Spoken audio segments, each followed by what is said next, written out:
15 साल बाद अगर आप सिग्नेचर चेंज करते हो तो आपको बहुत प्रॉफिट होता है, यानी कि एक सिग्नेचर को 15 साल चलाना चाहिए। लेकिन मैंने 4 साल में लगातार ही चेंज करके देखा तो मुझे हर साल में ही फर्क दिखा जैसे सिग्नेचर करती हूँ, क्योंकि मेरे को तो एक्सपेरिमेंट भी करना होता है।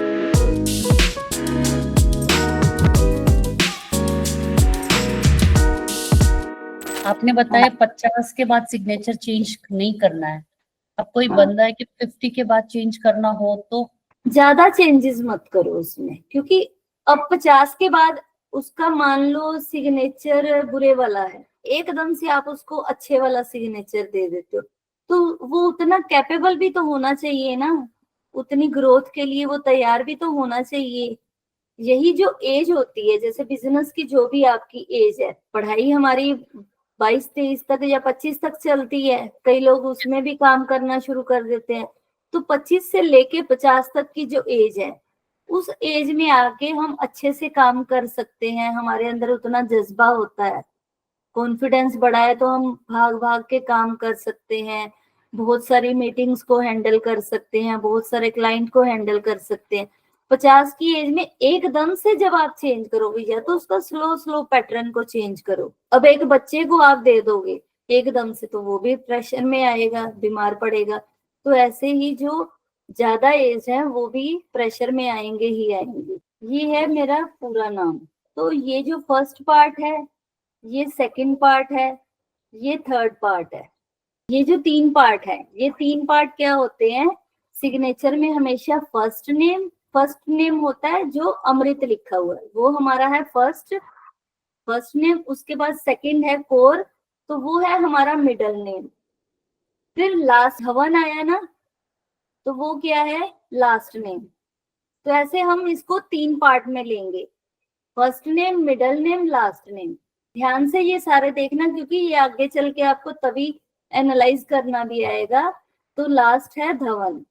तो जो फर्स्ट नेम है, आप वो देखो, ए के साथ जो ये 2 पार्ट में डिवाइड हुआ ना, ए मैंने अकेला लिखा, फिर MRIT है ना, वो अगर कोई अलग अलग भी लिख रहा है तो जो ए होता है उसको बोलते हैं इनिशियल।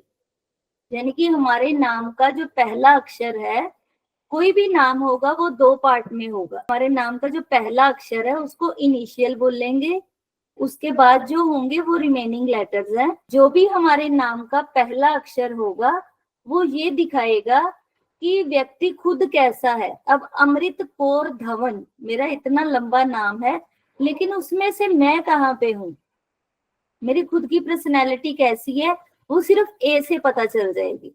जो फर्स्ट लेटर है ना हमारे नाम का, अगर आपने फर्स्ट नेम लिखा हुआ है तो देखनी है ये चीज। अगर किसी ने सिर्फ अपनी कास्ट लिखी है या वो लिखी, उन सबके मीनिंग अलग होंगे। तो इनिशियल लेटर आ रहा है कि मैं खुद कैसी हूँ, मतलब मैं खुद को देख रही हूँ कि मैं कैसी हूँ, आप नहीं देख रहे मुझे, मैं खुद की नजर में कैसी हूँ। उसका स्टाइल, उसका साइज, उसकी पोजीशन ये दिखाता है कि इंसान की अपने आप में, यानी कि सेल्फ में उसकी वैल्यूज कैसी हैं, सेल्फ वर्थ को वो कितनी इंपॉर्टेंस दे रहा है। उसके बाद आएगा जैसे MRIT, ठीक है। बाकी का जो नाम है ये क्या है, ये इंसान के ऑप्शंस हैं कि वो कहाँ कहाँ पे क्या क्या करता है। तो वो ऑप्शंस है और प्रायोरिटाइज है कि वो क्या दर्शाते हैं।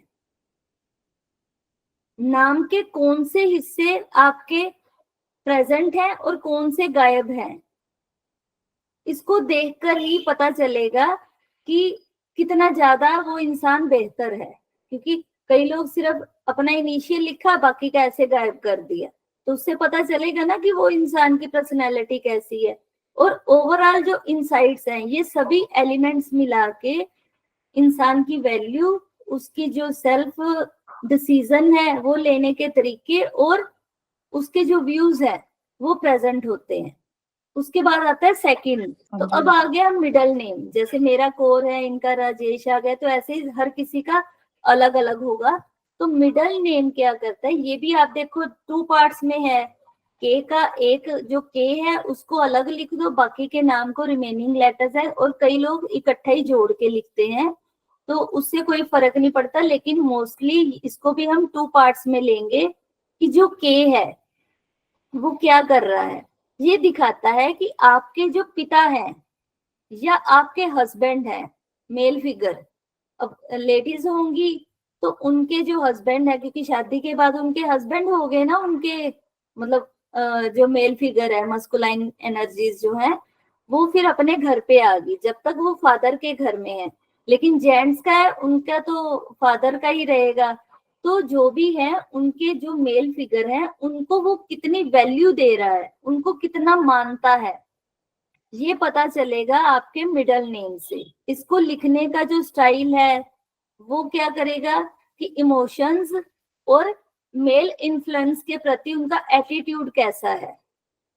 मिडल नेम लिखने का जो स्टाइल है, जिस तरह भी कोई इंसान लिखेगा मिडल नेम को, तो पता चलेगा कि वो व्यक्ति के इमोशन उस मेल पर्सन के लिए, जैसे गायत्री राजेश कपूर हैं तो इन्होंने जैसा आर लिखा होगा या राजेश लिखा होगा, इनके इमोशंस उस पर्सन के लिए कैसे हैं, उनका एटीट्यूड कैसा है उनके प्रति, ये शो करेगा।